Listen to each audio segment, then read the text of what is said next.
नमस्कार, मैं श्वेता मिश्रा। कृषि समिति के सुपरफास्ट बुलेटिन में आप सभी का स्वागत है।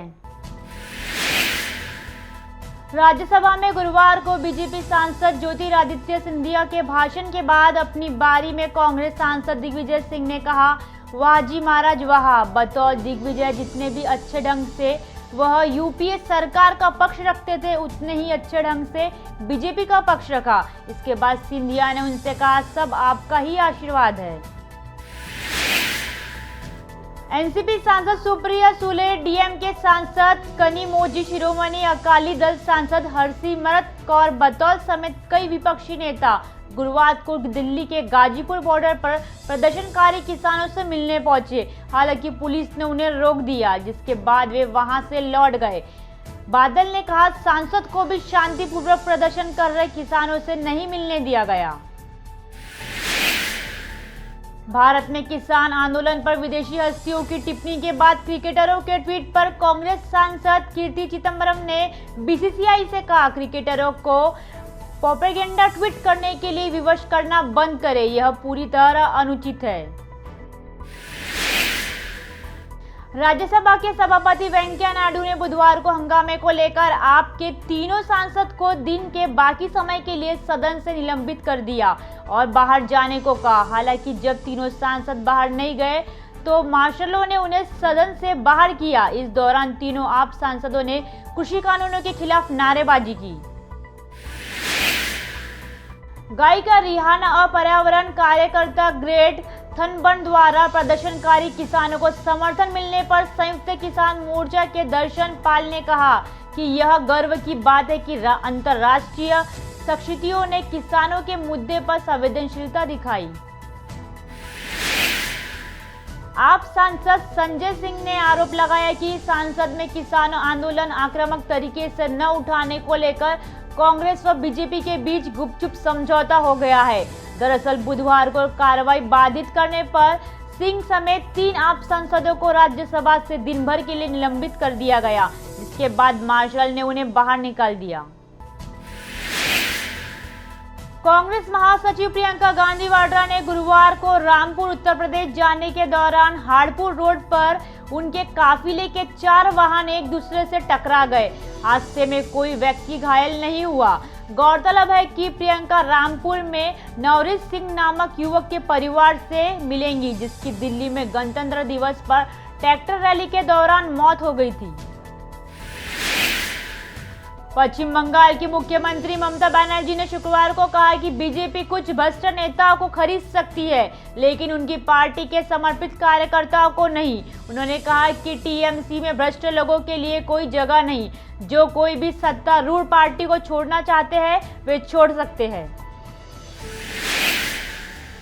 केंद्र द्वारा कथित तौर पर दिल्ली सरकार से जुड़े एक कानून के प्रस्तावित संशोधनों को मंजूरी देने के बाद दिल्ली के उप मुख्यमंत्री मनीष सिसोदिया ने कहा कि बीजेपी शासित केंद्र सरकार पिछले दरवाजे से दिल्ली पर शासन करना चाहती है। उन्होंने कहा, केंद्र के प्रस्ताव के अनुसार अंतिम निर्णय लेने की शक्ति निर्वाचित सरकार के पास नहीं, उपराज्यपाल के पास होंगी।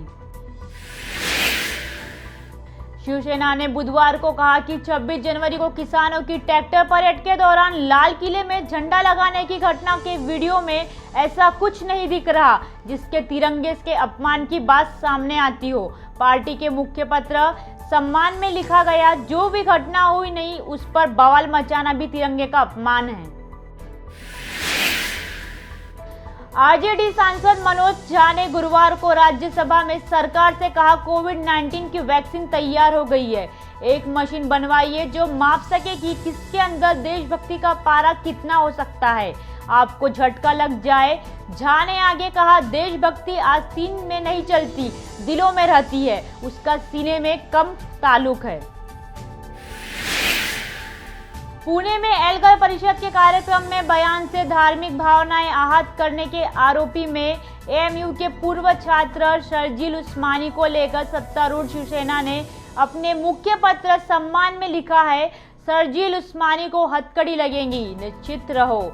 मामले पर पूर्व मुख्यमंत्री देवेंद्र फडणवीस के बयान पर पार्टी ने लिखा, इतना हाय तौबा मचाने की आवश्यकता नहीं है। गृह मंत्री अमित शाह ने किसान आंदोलन को लेकर विदेशी हस्तियों के ट्वीट पर दिए गए सरकार के बयान को शेयर करते हुए कहा कि प्रोपेगेंडा भारत की एकता में रुकावट नहीं बन सकता। उन्होंने लिखा, भारत के भाग्य का फैसला प्रोपेगेंडा नहीं केवल विकास कर सकता है। भारत विकास के लिए संगठित और एकजुट है। महाराष्ट्र के उप मुख्यमंत्री अजित पवार ने उस रिपोर्ट को खारिज किया है जिसमें दावा किया गया है कि कांग्रेस राज्य में डिप्टी सीएम पद की मांग की है। उन्होंने कहा कि इसमें कोई सच्चाई नहीं।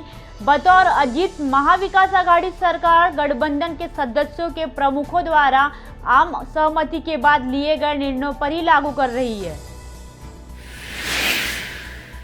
शिरोमणि अकाली दल के पूर्व नेता मनजीत सिंह ने ट्विटर को लीगल नोटिस भेजकर किसानों के खिलाफ कथित अपमानजनक ट्वीट करने को लेकर कंगना रनावत का अकाउंट सस्पेंड करने को कहा।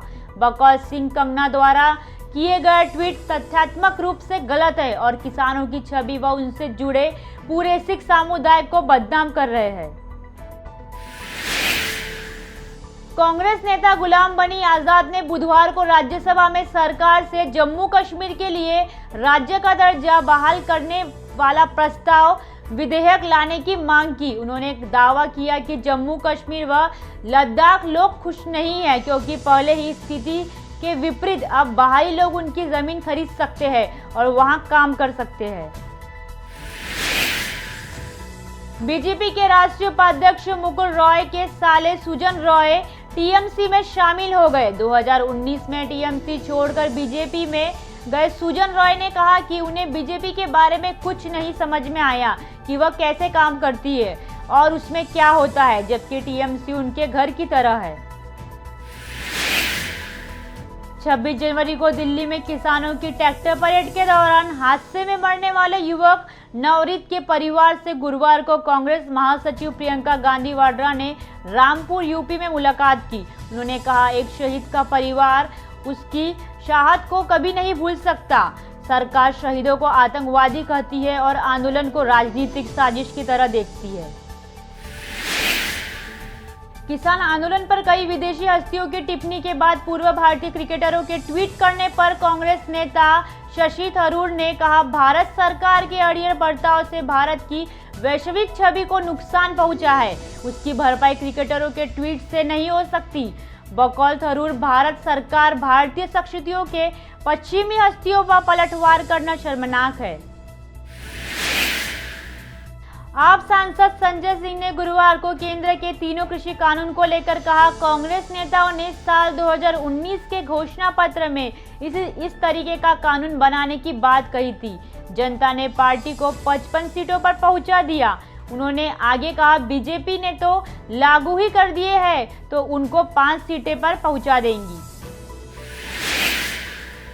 आज के सुपरफास्ट बुलेटिन यही समाप्त होते हैं। देखते रहिए कृषि समृद्धि। नमस्कार।